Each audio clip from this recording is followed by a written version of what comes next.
Hey, everybody. Welcome to this week's episode of the Friday Live episode of the Certified Badass Online Marketing Podcast. I'm your host, Bobby Klink. And in today's episode, we're going to be talking about something that's really important, something we need to be talking about as entrepreneurs. And that is how being an entrepreneur isn't just about tactics, it isn't just about strategy. It's equally about the mindset we bring to things. And it's about how we approach things. It's about how we think about things. It's about what's going on up here. And that's something that it took me a while to learn. And it's one of the lessons I learned from my coach, James Wedmore.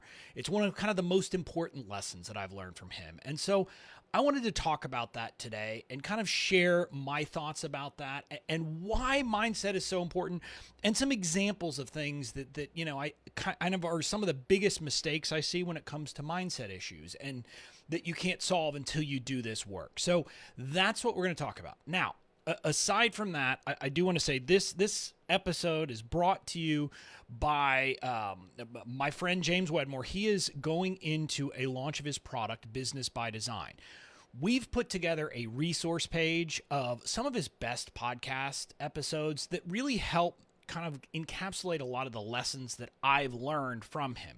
And so we've got that page together. If you want to go over there and listen to some of these great podcasts, it's got links to all of them. And there's a bunch that talk about mindset issues. So that's over there. You can get that by heading to bobbyklink.com/BBD. Again, bobbyklink.com/BBD.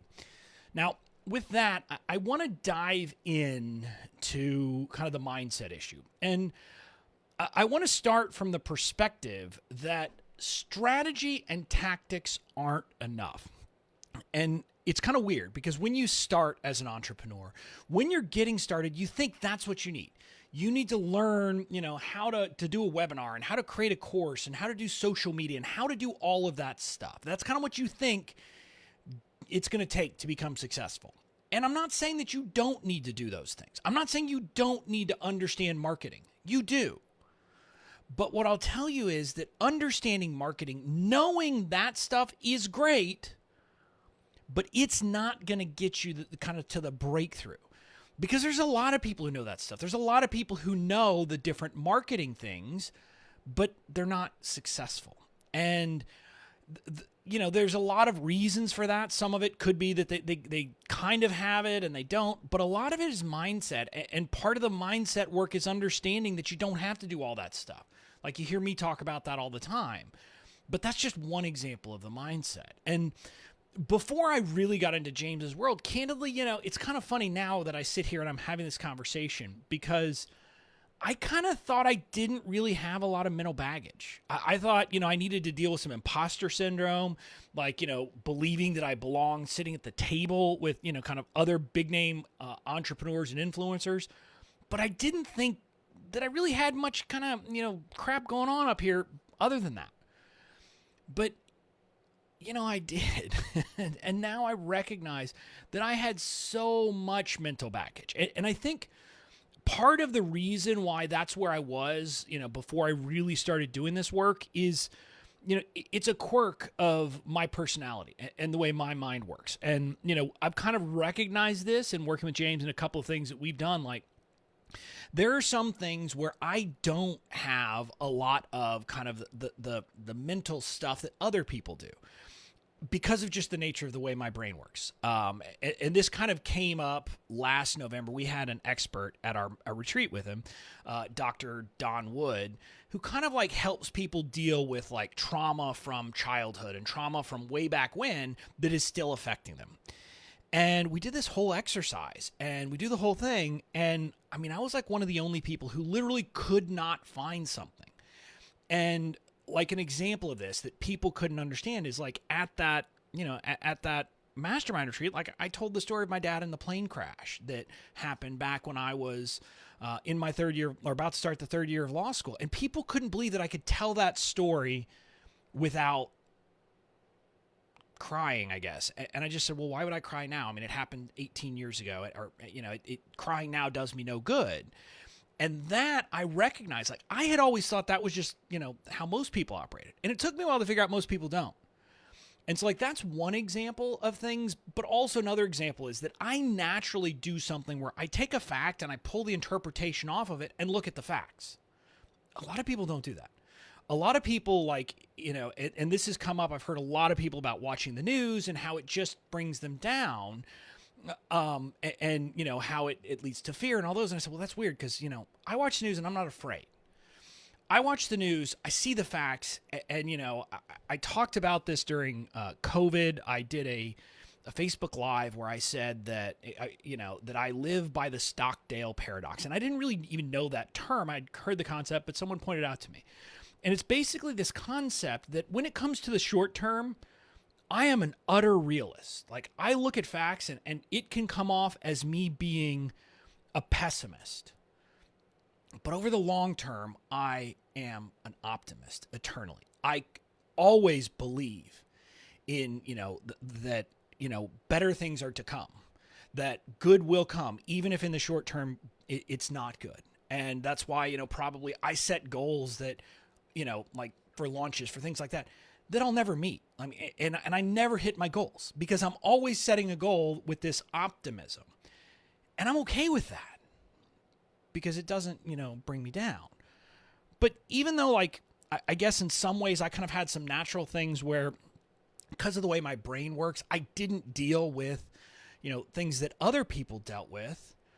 The reality is that a lot of people, a lot of stuff was still there. I was still dealing with a lot of mindset stuff. And I was dealing with it in a lot of ways. And there was little things that I dealt with that I recognized. Like part of it, like I had a hang up about hiring. That took me forever. And it was only when I started to kind of examine it and recognize that we can see mindset issues in our actions and in our inactions that I started to get it. And the hiring is a good example for me because people who know me know that I am a fire, ready, aim guy. In other words, like I just do stuff and I go and I am quick and I am not like someone who sits and thinks and does a lot of that. Now I do a lot of thinking. I'm also a very cerebral guy, but I'm an action taker too. And so the fact that I knew I needed to hire, but went like 6 months without hiring was a sign that there was some mental crap going on there. And James helped me work through it. James, like literally with one question, helped me unpack that thing. And that's not the point here. My point is to get that I had to deal with that mental stuff because I knew intellectually, I knew how to hire. I knew, yes, I needed to hire a person to do this. I knew that stuff. I knew the tactics. I knew the strategies. But until I dealt with the mental baggage that was there, I wasn't going to be able to, make progress in my business because I was never going to break through and hire someone. Just the reality is I wasn't going to do it until I dealt with that kind of mental hang up that was there. And so that's like an example of something in my life that I saw. And there's been more and more. And my journey over the last like year and a half to 2 years has been about doing the inner work. And I want to be clear. And as I'm recording this live, I see you, Veronica, saying this.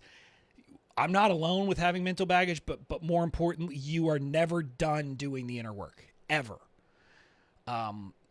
Being an entrepreneur, and this is what I want you to hear from me, being an entrepreneur and being successful at it ultimately is a series of mindset challenges. And as you get over one, you're like, yes, I dealt with that one. Another one is going to pop up. And some of them are the natural flow of entrepreneurship, like, the hiring, which isn't an issue when you're just starting out. Or once you hire, there's the next things you have to deal with. And it's just kind of this constant thing where you deal with one challenge and then another one pops up. You get to the top of one mountain and then you look up and there's another peak that you still have to climb. And until you kind of accept that and are willing to do that work, things are going to seem much harder than they are. And, I wanted to come and I wanted to do this lesson today because let's be honest, as I'm doing this live episode, the world and the country, for the last couple of weeks, but even before that, for the last couple of months, we have been dealing with some serious challenges. And knowing where you stand, doing the inner work, doing that stuff with your mind, in my belief, is some of the most important things, not just for your business and for your life. Doing the inner work is where you figure out, what do you believe? What do you stand for?